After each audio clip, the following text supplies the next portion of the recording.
আমার জীবন থেকে 2টা বছর নষ্ট করে দিছে। আমি কখনো আপনার জন্য শান্তিতে ক্লাস করতে পারিনি, ক্লাস থেকে বের করে নিয়ে আসছেন। ইম্পর্টেন্ট কথা বলবেন তাই না? এগুলো ইম্পর্টেন্ট কথা। হ্যাঁ, একটা ছেলেকে 2টা বছর অপেক্ষা করানোর পরে তার হাতে বিয়ের কার্ডটা ধরাই দিচ্ছে, এটা ইম্পর্টেন্ট কথা? তাকায় আছেন কেন বলেন না? কথা বলেন না, তাকাচ্ছেন কেন? এইটা ইম্পর্টেন্ট কথা।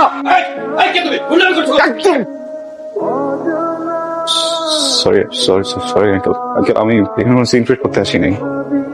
উনি আমাকে 2 বছর ধরে আঙ্কেল ঘুরাচ্ছে, বুঝছেন? আমাকে কি যেন একটা ইম্পর্টেন্ট কথা বলবে। আমি 2টা বছর ধরে ঘুরতেছি, 2 বছর পরে উনি হঠাৎ করে আমার হাতে বিয়ের কার্ডটা ধরে দিচ্ছে, এটা কি ঠিক? আমি জাস্ট আসছি ইম্পর্টেন্ট কথাটা শোনার জন্য। আমি ইম্পর্টেন্ট কথাটা শুনে আঙ্কেল চলে যাবো, আমি ডিস্টার্ব করবো না প্লিজ আঙ্কেল।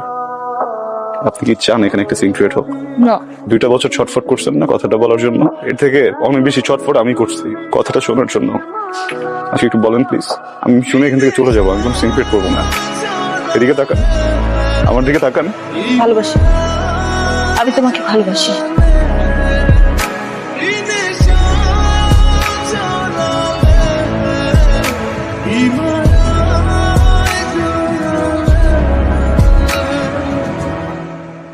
ইম্পর্টেন্ট কথা শুনলা তো না? যেটা শুনতে আসছিলাম ইম্পর্টেন্ট কথা শুনলা, বুঝলা, এখন চলে যেতেছো।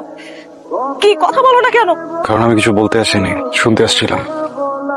শুনে ফেলছি। তখন আমি কি করবো? বিয়ে করবেন, সংসার করবেন। এত স্টুপিড তুমি, মাথায় বুদ্ধি নাই, কিছু বুঝো না? এতগুলা মানুষের সামনে আমার ফ্যামিলি, বরপক্ষের লোকজন সবাই শুনছে আমি কি বলছি, সবাই শুনছে। তারপর আমার বিয়ে হবে তোমার মনে হয়? সরি, ভালো থাকবেন। Okay fine.